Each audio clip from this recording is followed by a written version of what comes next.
Bafethu ngicela sizame ukuthi siyixoxe indaba ye-My Brother's Keeper kwi-episode namhlanje. Hayi, ibishubile asebephezu kwayo. Welcome to my channel bafethu. Igama lami ngu-Azadi. Asiqale sibonisane la bafethu. Ibika le show i-My Brother's Keeper leli elivelayo kuyimanje. Akusilona. Sicela ukuthi bazame kanconyana bafethu, abazame ukwenza kanconyana ngeke phela.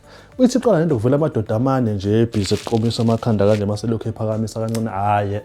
Akusikona lokho. Anyways, isitori sakhona sihamba kahle lezi zinsuku. Kwisahluko sanamhlanje esivelile kuMzansi Magic ngoba kulwesine. Kuvele kuningi.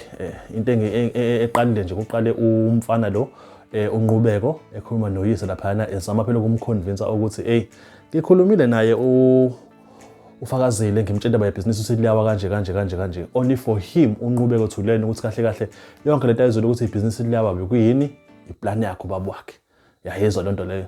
So wenza njalo umfana wayethatha yonke lento ngoba izwile wayisa kuphi kufakazile ukuthi lalela la lelo yakho le kahle le iphiqiphiqi bazama ukuthi bakuvezele into kanje kodwa ke yona fakazile uma ungase wenze kanje ngebusiness lizosiza ngoba vele kahle lisengcupheni ukuthi lishabalale.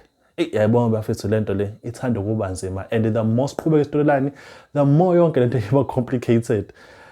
And one thing that is just common throughout all these four brothers ukuthi bonke bayayizwa indaba yongena bangabe ukuthi bayayiphikisa more particularly uNtuthuko because uNtuthuko namhlanje uthena eseyindaweni zakhe zobumnandi ethi uswipe icard hayibo shawa odecline lapha decline ubuye ngena einhlava endlini ezakuma wakhe athi hayibo ma wenze njani icard lami kanjani uthi wakhe lalela lezi imali nje lokhu ubhizi kanje wawuyithola kubani umfowenu lo sedlulile ukhwezi so ndoda fanele uzame nanga umfazi ngizitshelile ukuthi ngalangena khona uzothola nawe umhlabelelo uthole nawo into encanyana kuyilona ibusiness la ekhaya. Hayi nanga umfazi akayizwa yonke lento leyo uthi ngeke hayi akayizwa kahle kodwa manje ayithanda impilo emnandi kumnandi groove mnandi ukuswipe khona manje mase decline kunzima yayizwa lento leyo mase uwayile umzukulu wakhona ke kaMshengu umfana lo obhizi ejaha intombi yompedi lapha hayi akayigijimisi kanje uyithengele imbali izolo namhlanje usayicela ukuthi ufuna ukuyikhipha ingane lokhu ibhizi imuthe nje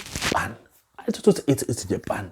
Hayi bafethu hayi sometimes you must just phela wazi ukuthi hayi ukupholisa kancane ubuye indoda yokhokha amandla hayi manje lokho umlandele eduzane nje usumhleli ibhamba to bhamba hayi akwenziwa kanjalo ndoda yayizwa lonto leyo so uyaqhubeka indoda ibhizi yamlandela lo muntu yabo. On the other side ngalana bafethu usisi ufakazile uyayicabanga yonke lento le uthi yabo lento yongena is not a bad idea more particularly mayifuna ukusave business ngoba at the end of the day she has accustomed herself to a certain level of lifestyle. Can you imagine going from up there usuqala usuyehla lezansi manje sihamba ngenyawo so uyabona ukuthi if kuthiwa uyaqhubeka lento yongena uzosizakala ngokuthi if business la kaMshengo limhlenge liprocess nebusiness lamyeni wakhe naye akwazi ukuthi aqhubeke nezinto zakhe uyabona ukuthi kanacho seyaqala manje yangena lento ekhasini lakhe. On the other hand naye lo mfowabo omdala ngalana wakaMshengo izibulo laMshengo la liyaqala ecubungula lento liyabona ukuthi hayi ngeke yazi lento yongena ngaba into ekahle ngoba phela ugcine ukukhuluma nobaba wakhe ubaba emchaza ukuthi mfana wami uwe phela ithemba lami uwe njengomntoda nomdala kumele uhole umndeni uyayibona lento nawe uyafuna ukuyenza. Hayi bafethu wonke umuntu la ufuna ukuyenza lento nangala unqubeka ufuna ukuprove kubaba wakhe ukuthi baba wakhe uyamconvince ngayo yonke indlela ukuthi baba ngiyazi ukuthi kanjani ngiyadinga ukuthi yenzeke lento le. Wazwasense ingeni madoda ufakazile asazi ukuthi yena isiphi isinqumo azosithatha ukuthi ukhetha abani uzoyeka abani kanjani ngifuna ukubona izophelela laphi yonke lento and iengela abangena ngayo yini ibusiness ngoba at the end of the day wonke umuntu ufunani ufuna imali hayi ke into umuntu abayifunayo.